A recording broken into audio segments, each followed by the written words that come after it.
La revue Jeune Afrique, l'hebdomadaire Jeune Afrique, dans une de ses newsletters de cette semaine, newsletter quotidienne, aborde le problème de l'émergence dans le Maghreb de mouvements populistes et racistes.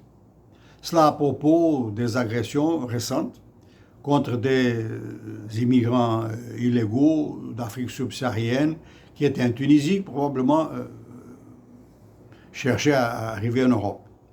C'était des agressions violentes qui ont provoqué la fuite de beaucoup de ces immigrants et qui ont créé un climat qui apparemment, c'est un climat qui a été exploité politiquement, qui est exploité politiquement par des forces populistes comme par exemple un parti qui était presque inconnu jusqu'à présent, un parti nationaliste exacerbé en Tunisie. Et cette exacerbation en Tunisie, ça s'observe aussi en Algérie et au Maroc, où il y a des avancées des mouvements identitaires, identitaristes. Quand on exacerbe l'identité, évidemment, on fait de la fragmentation et on fait surtout, on crée des oppositions qui deviennent violentes. C'est comme ça que les choses se sont passées. C'est une insistance sur les différences qui étaient minimes, qui étaient considérées des différences identitaires. C'est comme ça qu'on a construit le génocide, les bases du génocide au Rwanda. En Afrique du Sud, on a ce problème avec la xénophobie. C'est au nom de l'identité et c'est au nom d'une certaine vision de l'histoire, une vision arrogante vis-à-vis des autres. Et racisme, ethnicisme ou tribalisme, ça donne le même résultat. C'est la discrimination, c'est l'apartheid par d'autres moyens ou avec un autre discours. Mais au Maghreb, oui, on remarque ça, et on remarque ça aussi au Maroc. Par exemple, la brutalité de la police vis-à-vis des immigrants illégaux ouest-africains qui essayent d'arriver en Espagne. Un peu partout, les mouvements populistes de droite utilisent le racisme comme forme, comme moyen de mobilisation. En Europe, en Afrique, et en Afrique même subsaharienne, et quand on ne peut pas parler de différence de couleur, quand on ne fait pas de discrimination sur la base de la couleur, on la fait sur la base de l'ethnie, ou sur la base des traditions, ou sur la base des civilisations, on aboutit au même phénomène général. Aux États-Unis, le mouvement populiste a fait ça.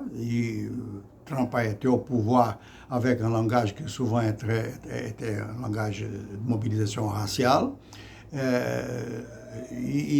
Même pendant cette période-là, il y a un phénomène qui existe dans les pays africains, dans les latino-américains, dans les Européens et aux États-Unis. Quand il y a des mouvements racistes, il y a aussi des importants mouvements antiracistes. Et le fait, c'est que les manifestations racistes, elles gagnent toujours beaucoup plus d'importance, beaucoup plus d'attention dans les médias que les mouvements antiracistes, sauf aux États-Unis. Même pendant la période de pouvoir populiste, il y a eu un mouvement très important qui marque la pensée de lutte contre le racisme jusqu'à aujourd'hui, c'est le mouvement Black Lives Matter, pour protester contre la brutalité racialement marquée de la police nord-américaine. Des manifestations ont éclaté partout. Et elles avaient une composition multiraciale. Ça, c'est très, très important à souligner. C'est-à-dire que s'il y a du racisme partout, il y a de l'antiracisme partout aussi. Ici, en Amérique latine, et surtout au Brésil, il y a un lien entre racisme et esclavage. L'histoire de tous ces pays est marquée par ça. Mais le populisme actuellement en Amérique latine n'a pas les moyens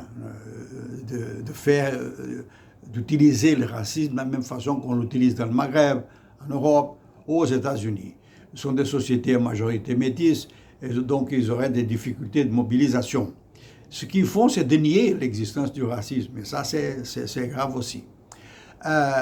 Il y a des considérations aux États-Unis qui viennent jusqu'ici sur l'existence d'un racisme structurel. Ajouter des adjectifs à l'expression raciste, parfois c'est inutile. Et c'est un peu l'opinion, dans un livre récent, Le fascisme de la couleur, écrit par Mouni Sodré, un des plus importants intellectuels noirs ou métis, ça dépend, on l'appelle parfois noir, parfois métis, c'est comme aux États-Unis, par Barack Obama, parfois il était noir, parfois il était métis. Mais le fait, c'est qu'il dit que pour lui, il n'y a pas de racisme structurel, il y a du racisme. Mais il ne fait pas une guerre à cause de cela, et moi non plus. L'important, c'est de combattre le racisme et de démontrer qu'on n'est pas condamné à subir le racisme éternellement. S'il est toujours présent dans l'histoire, le combat contre le racisme aussi. C'est la même chose avec l'esclavage. Alors là, on constate parfois avec des historiens européens qui viennent avec des théories qui, à mon avis, sont des théories qui essaient un peu d'amnistier les responsabilités des régimes et des entreprises européennes qui pratiquaient le racisme il y a pas mal de temps. Moi, je ne comprends pas pourquoi des gens aujourd'hui se sentent obligés de légitimer ça parce que ça s'est arrivé avec des gens de leur pays.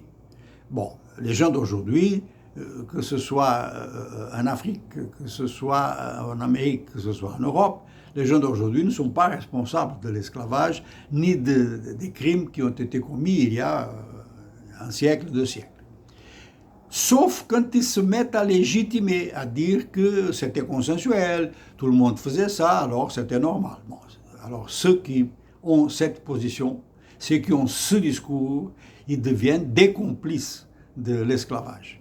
Ceux qui ont lutté contre, ou ceux qui ne se manifestent pas, qui ne justifient pas, qui ne disent pas que c'est consensuel, parce que ce n'était pas consensuel, évidemment n'ont pas de responsabilité.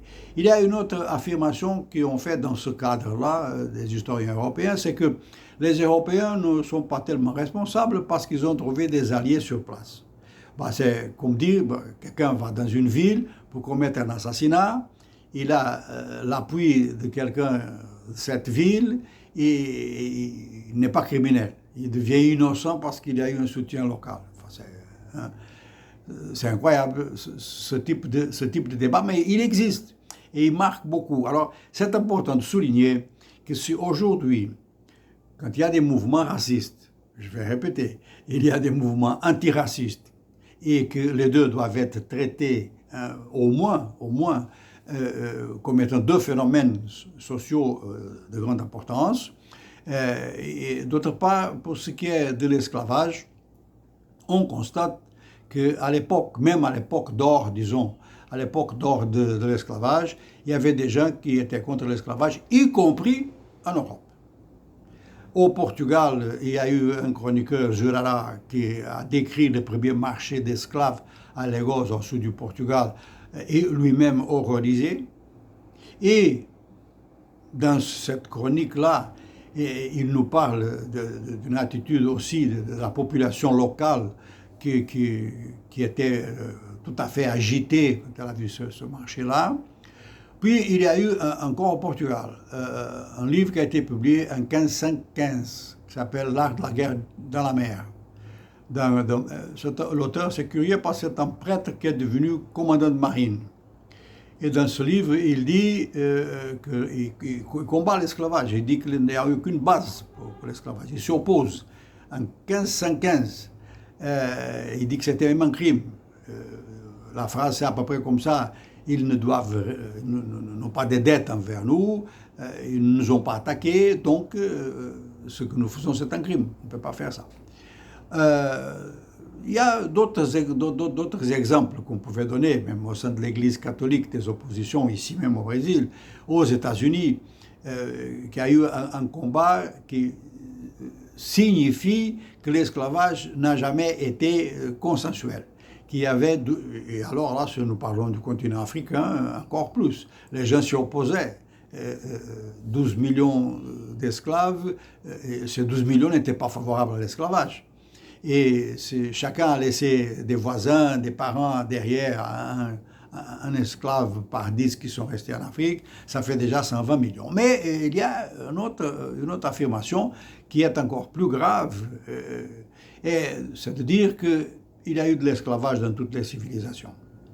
Et cette phrase est souvent dite d'une façon telle qu'ils essayent de faire passer le message de que tout le monde faisait de l'esclavage. Or, s'il y a eu de l'esclavage dans toutes les sociétés, c'était dans des régions précises, par des régimes précis. Ce n'était pas un phénomène accepté par toutes les sociétés, dans toutes les régions de ces civilisations. La plupart de l'Afrique ne connaissait pas l'esclavage. Ici, en Amérique du Sud, la même chose. Et même des grandes parties de l'Europe, non seulement ne connaissaient pas l'esclavage, comme s'y opposaient. Ou bien ils s'y opposaient directement, ou ils fouillaient aux tentatives d'esclavisation. Donc, autour de toutes ces histoires de racisme et de l'esclavage, il y a un certain nombre de points qu'il faut souligner et qu'il faut souligner parce que ça démontre une chose, et ça c'est peut-être une constante de l'histoire. Il n'y a aucune société qui, pendant longtemps tout au moins, soutienne la violence extrême. Donc, ce qui a à faire vis-à-vis du racisme, que ce soit dans le Maghreb ou ailleurs, que ce soit ici en Amérique latine, ce qui a à faire, c'est de renforcer les mouvements antiracistes et de leur donner visibilité. Visibilité qui n'est pas donnée, ce n'est pas en faveur, c'est pas un phénomène social important, un phénomène social de masse aussi.